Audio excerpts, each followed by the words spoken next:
When I do premarital, I would say once a year. I do a bunch of those every year. A couple will break up, and it's always over this question of core values. And that's sad, that's painful. There's lots of grief and mourning. But I end up weirdly thinking that was like a service, that they figured this out now. A sense of, a sense of, I don't feel free with this person. I have a sense that this person is trying to fix me. That's a yellow flag. And you may not know what that's all about, but pay attention to that flag.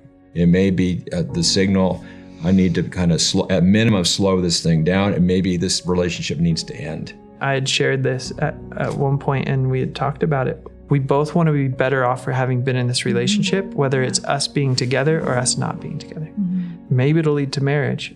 If not, we'll be better off. Thankfully, it led to marriage. Something that I have kept in the back of my mind is like, if for whatever reason we have to break up, I would want to leave him healthy and myself healthy.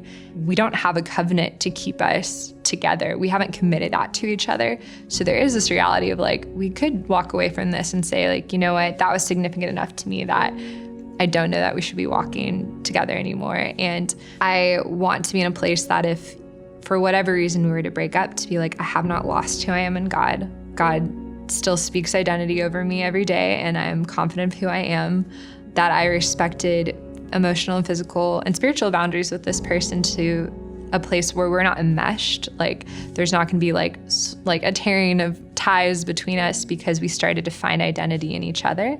Like even the clarity of like, I'd like to, will you be my girlfriend? No. Okay. All right. Then I'm not emotionally going to be connected to you as though you are my girlfriend. When things get really ugly, especially in relationships, is when people start to close their hands around the other person and say, no, they're mine. They're mine. No, Lord, don't take them from no. And that's when it starts to get messy, and that doesn't help the relationship.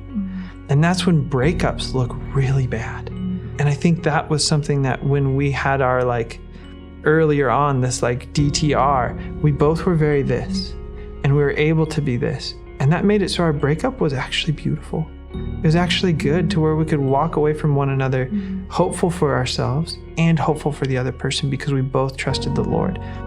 A turning point was God it was just like he spoke it quite clearly. Like, I have good plans for her and I have good plans for you, Brian. And that was such a huge turning point to be like, okay, Lord. Like I believed he was going to do good and amazing things in her there. I just had this it's going to be awesome and I'm not going to be a part of it. But it being like, God's like, I am with you too.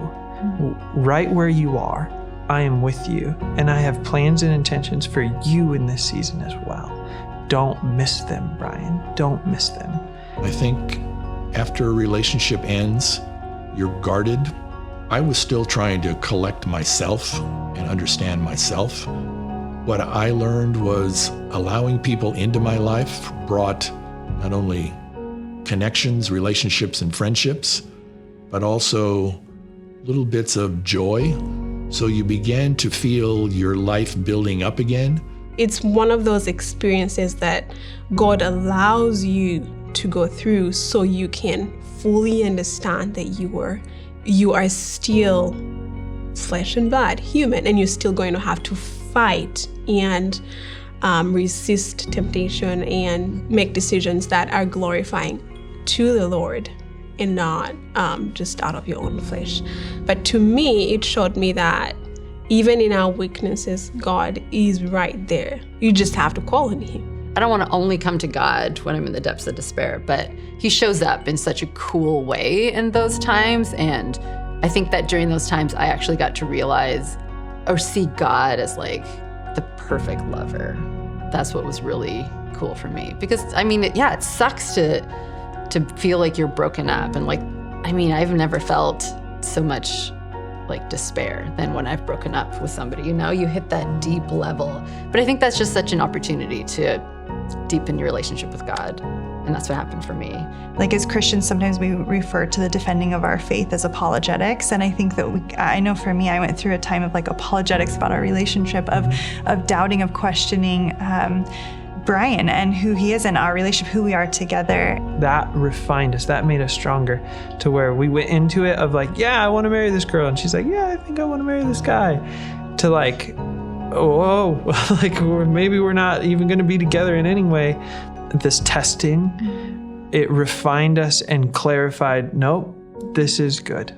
To where the resolve about our marriage and about us getting married and this relationship being like, God is for this, was all the stronger because of that testing, and we were better off because of it. I'm thankful for it. I can say truly I'm thankful for it now.